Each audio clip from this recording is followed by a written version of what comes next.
The Joy Behar Show, every night, 10 Eastern, on HLN.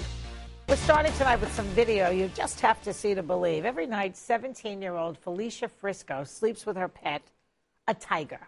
Having a 100-pound tiger as a pet, much less a roommate, doesn't sound like a good idea, but what do I know? Here to talk more about this story is Dr. Bhagavan Antal, director of the Myrtle Beach Safari and founder of the Institute of Greatly Endangered and Rare Species, who thinks it's a good idea. Welcome to the show, Doctor. Thank you very much. Thank you for having me. Okay. Now, this girl comes from a family of animal handlers. You know the family, I take it. Why is the animal sleeping in the girl's bed again? Tell me why. You know, she's working with that animal as a professional animal trainer in a lifelong effort of her and her multi-generational animal trainer family to get a bond with that animal so that she and the animal have a relationship so that as it matures, she's able to have a relationship with it when it goes into the group of big tigers that live right outside the door. Now, there's another 8 or 9 outside. But isn't it a little dangerous to do that? The tiger has claws, right? And it has big teeth. Even though it's a baby still, it's 6 months, I would think it's dangerous to sleep with a wild animal, no? Certainly there is a degree of danger. You know, she is a professional doing something that has a set of risks to it, just like going out and snowboarding competitively does, right? You can get killed on the slopes. She's doing something that's got a degree of risk to it, and she's working with that animal. At that age, the tiger has teeth smaller than a dog. The claws are very easy to trim when they're young, so it doesn't have the lethality of a Rottweiler until it gets about a year old. At that time, she takes it out and has it live outside, no longer has it making such intimate contact with her on a basis where she's asleep. You know, it's something that as the tiger matures, you change the rules and you adapt to its personality and its abilities. Okay, so the tiger is still young, so it's okay now. But like in 6 months, the tiger will be eating meat. Should she kick the tiger out of her bed? Yeah, by the time the tiger's a year old, she does plan on the tiger getting out of the bed and going out. The tiger does eat meat now. It eats a blend of meat, and it still drinks a bottle. And it is a carnivore eating things, but it doesn't look at a person as a meal, as part of its exchange with the person. It doesn't say, I eat food from you and I might eat you. Yes. They don't recognize that you're the same thing as a chunk of beef that you're handing them. I know, but, you know, I remember Siegfried and Roy. I mean, Roy Horn, they raised those tigers from when they were little babies, too. And yet the tiger attacked Roy. Couldn't that happen to the girl later on?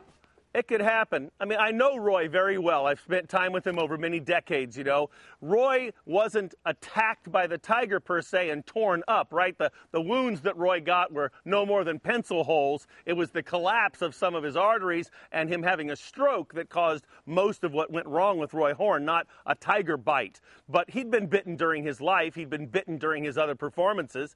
That activity certainly can happen. It is very rare for it to happen for professional animal trainers that work like we do in a group. Right now with us, there's 8 people out here all watching. They have decades of experience working with the animals so that they can have that interactive quality.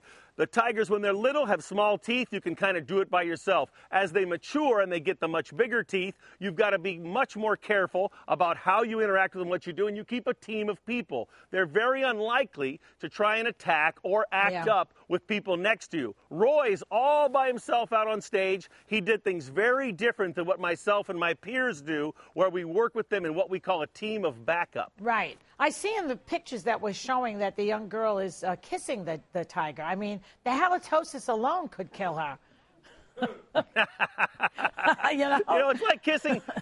It's like kissing your dog. I mean, I have friends and family that kiss different animals, and some people like to kiss their dog. Some people let that Chihuahua give them a lick on the cheek. It's not my forte, but I'd say for that tiger to give her a kiss isn't that much different. I say. What about the tiger himself? Do you think is it a boy tiger or a girl tiger? It's a little boy tiger. It'll be big like this guy. Oh, You're look a good at that. boy. this is a big 500-pound male. This is what he'll turn into, a guy like this, who still enjoys his bottle, still likes spending time with people, has grown an enormous set of teeth as he's matured, but still has a great personality because of how he was raised and because a group of us have dedicated our time and energies into having him learn how to interact with us. Okay. But as a professional, not as my pet. Yeah, he's beautiful. Look at that baby. That's a gorgeous animal. Oh, my goodness. You're so lucky, I think, to be in the position to do that. I think it's a beautiful animal. I'm getting all excited about it. Great privilege. Yes, it is. You good But is it fair to the animal, though? I mean, you're taking them out of their natural habitat, which obviously would be in Africa someplace or India. You know, I mean, they are being kept in captivity. Is that fair to the animal, do you think? Well, the thing about tigers is tigers are a highly endangered species. They are very rare in the wild. National Geographic considers the tiger to potentially be extinct in just the next couple of decades. They're an animal that lives in Southeast Asia, and they have a lot of trouble there. They're being poached at an alarming rate. True. India, which was the capital of tigers, may only have 1,000 tigers left in the entire country at this point. So it's an animal that has disappeared. There's nowhere for a tiger to live in the wild anymore, except in small preserves. So the captive life, like this tiger Amar has, is what he'll always have. He has huge pasture areas that he's able to go out and stay in, but when he's out with us, he gets to take a walk. The greatest thing for a tiger is to have new sights, sounds, and smells, new experiences. That gives the tiger the greatest gift. That's his winning of the lottery, is a chance to do something else. Thank you very much. That is one cute pussycat. Let me tell you something. Thank you so much, Doctor, for joining me.